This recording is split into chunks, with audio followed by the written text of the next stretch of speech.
पर रात में नहीं है, आप उठा के देख लीजिए। इन्होंने आरएसएस बीजेपी का गुणगान गाया है भर रात। मेरा सवाल है देश के प्रधानमंत्री से, सुरक्षा कवच सिर्फ वीआईपी के लिए क्यों?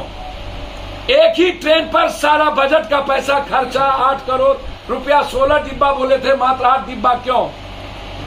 और आपको हर चीज में झंडी दिखाने की जरूरत क्यों पड़ती है? कितना को बेचिएगा? क्या हमारी पार्टी किसी भी कीमत पर देश के रेलवे मंत्री से अविलंब इस्तीफा चाहती है? यदि वो नहीं दे रहा है, इसके लिए हमारा आंदोलन जारी होगा। दूसरी चीज, ये नरेंद्र मोदी जी की सरकार, इससे साफ जाहिर होती है गरीब किसान, महिलाओं और युवाओं की सरकार नहीं है। जिस ट्रेन का निजीकरण कर दिया जाए, जिस ट्रेन का वीआईपीकरण कर दिया जाए, जिस ट्रेन का कूपन के सहारे चलने वाला और जनता के पैसे से चलने वालों के लिए कर दिया जाए, वह गरीब विरोधी सरकार है और उनके लिए गरीबों की जिंदगी उनके नजरों में कुछ नहीं है। दूसरा, 8 जून को महिला पहलवान के सवाल पर महाधरना की होगी पटना में। जिस तरीके से निर्लजता का हद कर दिया बीजेपी और आरएसएस की सरकार,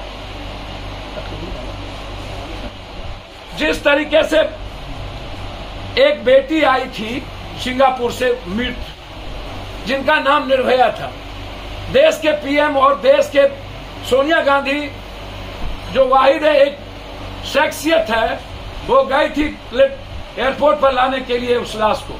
पूरा देश रो रहा था। क्या इस हिंदुस्तान को आप गोल्ड मेडलिस्ट नहीं रहने देना चाहते हैं? क्या आप इस हिंदुस्तान को रेपिस्ट इंडिया बना देना चाहते हैं? क्या इस देश में जिस तरीके से पूरी बीजेपी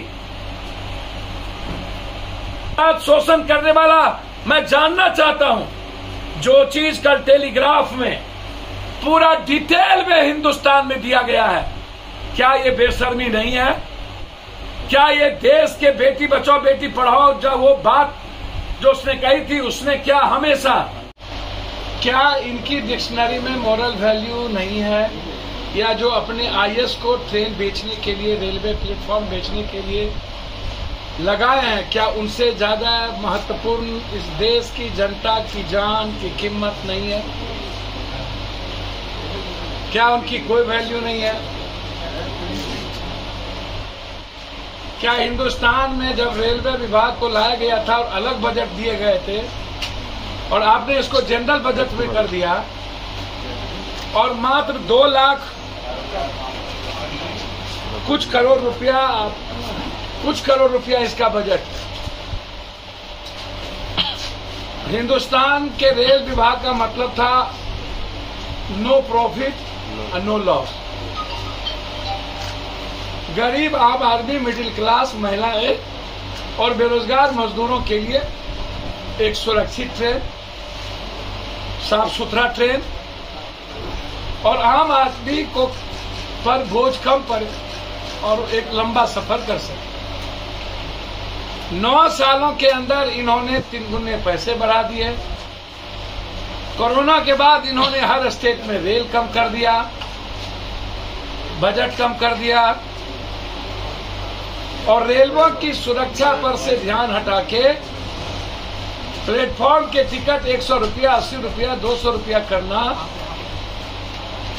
और फिर से एयरपोर्ट की तरह अदानी को रेलवे को भेज देना, पूंजीपतियों के हाथ में रेलवे को भेज देना। और अभी तक पहली बार हिंदुस्तान में ऐसा हुआ कि इतने बड़े 500, 250, 280 नहीं है, 500 से ऊपर लाशें हैं।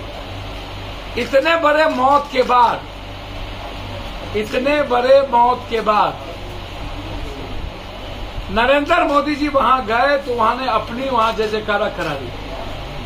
चारों तरफ लाश था और वहां ये मोदी मोदी करा रहे थे, मात्र अपने आरएसएस और बीजेपी के वर्कर। हिंदुस्तान के इतिहास में यह पहला घटना है जो इतने बड़े आत्मबुद्धि नेता, एक तरफ डरपोक भी दुनिया के सबसे ज्यादा दुनिया का पहला पीएम होगा, वर्ल्ड का राष्ट्रपति होगा जो अपनी सुरक्षा की भीख मांगता है।